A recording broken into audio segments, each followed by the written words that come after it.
नमस्कार, मैं आरती गौड़ और आप देख रहे हैं एचपी न्यूज 24। आइए शुरू करते हैं आज की खास खबर। दोस्तों, ये है नरसिंहगढ़ ब्लॉक के जामुनिया गोप चौहान संकुल केंद्र के तहत आने वाले छापरी कला का शासकीय प्राथमिक विद्यालय। देखने में काफ़ी नया दिख रहा है, मतलब यह ना कि 1-2 साल पूर्व ही बना होगा ये बिल्डिंग, लेकिन हकीकत यह है कि 1998 में बनाई गई ये बिल्डिंग है। इसकी क्या है विशेषता और क्या था पहले, इस विषय को लेकर यहाँ के शिक्षक है प्रधानाध्यापक हिम्मत जो मीना जी है, इनसे हम जानेंगे कितनी व्यवस्था और क्या क्या इनने डेवलपमेंट किया और क्या नवाचार किया और कितनी राशि इनको शासन से प्राप्त होती है और साथ में ग्रामीणों का कितना योगदान इनके पास रहता है।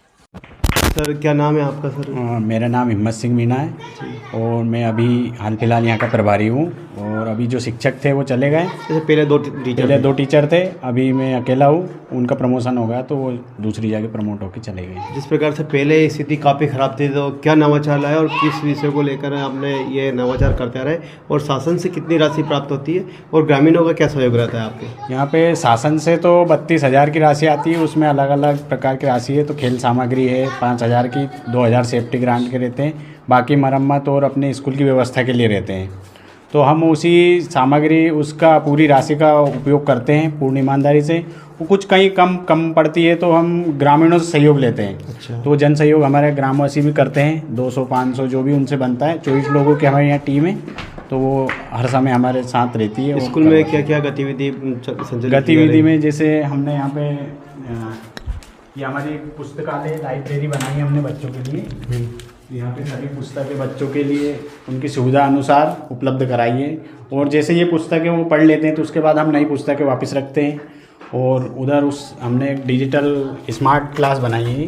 अच्छा, ये हमारी स्मार्ट क्लास है। बच्चों के लिए बोर्ड लगा रखा है। और दूसरा मैंने करा, जैसे बोर्ड तो सभी जगह बने रहते हैं नीचे, हम इनका बच्चों से प्रयोग करवाते हैं। वो बच्चे यहीं पे होमवर्क करते हैं, उनको जो भी सवाल देते करते हैं। ये कौन सा रूम है? ये हमारी FLN क्लास कक्षा 1, 2, 3 की। इसमें हम TLM द्वारा बच्चों को पढ़ाते हैं। फर्श पे भी हमने TLM बना रखा है और इधर दीवारों पे TLM लगा रखे हैं।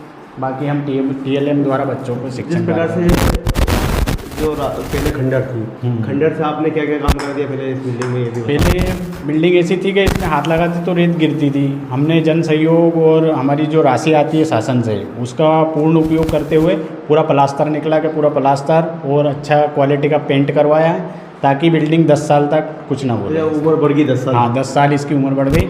अब 10 साल तक बिल्डिंग बिल्कुल नई हो गई है। छत का काम भी कराया? छत का भी काम करा है। छत का प्लास्टर गिरता था, पूरा छत का प्लास्टर निकला के प्लास्टर डबल से करवाया।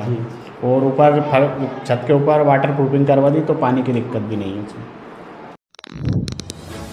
स्कूल चले हम सब पढ़े सब बड़े और ग्रामीण क्षेत्र में कोई भी स्कूल बंद ना हो, इसी के चलते शिक्षक हिम्मत मीना स्कूल में हमेशा आगे बढ़ाने के उद्देश्य से कई कार्य नए करते आ रहे हैं।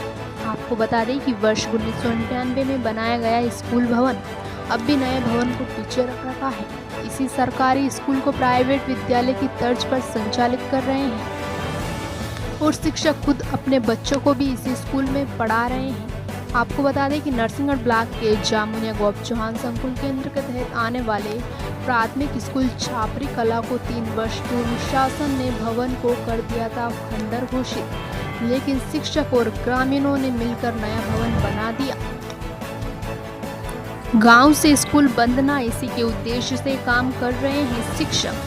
विद्यालय में शासन से 32,000 रुपये की राशि आती है, लेकिन शिक्षक और ग्रामीण कुल 24 लोगों की टीम ने गांव के स्कूल को बेहतर बना दिया। आपको बता दें कि स्कूल में रंगाई पुताई वॉल पेंटिंग के साथ फर्श के साथ कई कार्य तो किए जा रहे हैं, लेकिन इसके अलावा स्कूल में लाइब्रेरी भी बना रखी है। साथ ही प्रतिदिन विद्यालय में PT भी कराई जाती है। स्कूल में स्मार्ट क्लास भी संचालित की जा रही है, जिससे बच्चों को कई ज्ञानवर्धक शिक्षा मिल जाती है और कंप्यूटर शिक्षा भी दी जा रही है। देखिए पूरी खबर मंडावर से हुकम प्रजापति की रिपोर्ट। मेरा सभी शिक्षकों के लिए ये अनुरोध है कि हम जो भी राशि हमें प्राप्त होती है, उस राशि का हम पूर्ण ईमानदारी के साथ उसका उपयोग करें। सही ढंग से हम अगर उसका उपयोग करेंगे विद्यालय परिसर में, क्योंकि ये बच्चे हमारे, और हम इसका उपयोग करेंगे तो विद्यालय बहुत अच्छा हो जाएगा हमारा। ये हमारा कार्यस्थल है, हमें केवल अपनी ईमानदारी रखना है। ईमानदारी से हम काम करेंगे तो जितनी भी राशि मिलेगी उससे बहुत बेस्ट से बेस्ट हमारा विद्यालय बन सकता है।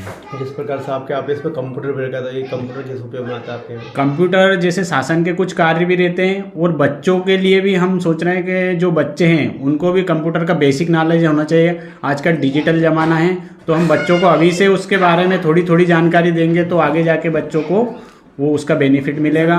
वो शासन से जो टेबलेट मिला उसका भी हम पूर्ण उपयोग करते हैं, ऐसा ही उसका कंप्यूटर की तरह भी बच्चों को उसमें सिखाएंगे। जैसे पहले कुछ आदेश निकला था कि जो सरकारी शिक्षक है उनके बच्चे भी सरकारी स्कूल में पढ़ेंगे, तो ऐसा है क्या सर? आदेश तो निकलते हैं, बताते हैं, लेकिन कोई उसका पालन नहीं करते हैं। लेकिन मैं तो मेरा बच्चा फर्स्ट क्लास से इसी में पढ़ रहा है, अभी 4th क्लास में हैगा, मुझे 4 साल हो गए और 4 साल से मेरा बच्चा यहीं पढ़ रहा है और छोटा है उसका भी मैं यहीं एडमिशन करूँगा। अच्छा, उसका भी दूसरा का भी यहीं कराएंगे? जी, दूसरे का भी यहीं का। मैं तो मेरे बच्चों को मैं सरकारी में पढ़ाऊँगा, मैं भी सरकारी में पढ़ाऊँ। क्यों, हम जब सरकारी नौकरी चाहते हैं तो सरकारी स्कूल में क्यों नहीं पढ़ा सकते? जब हम अपने बच्चों को पढ़ाएंगे तो सरकारी व्यवस्था ऑटोमेटिक ठीक हो जाएगी।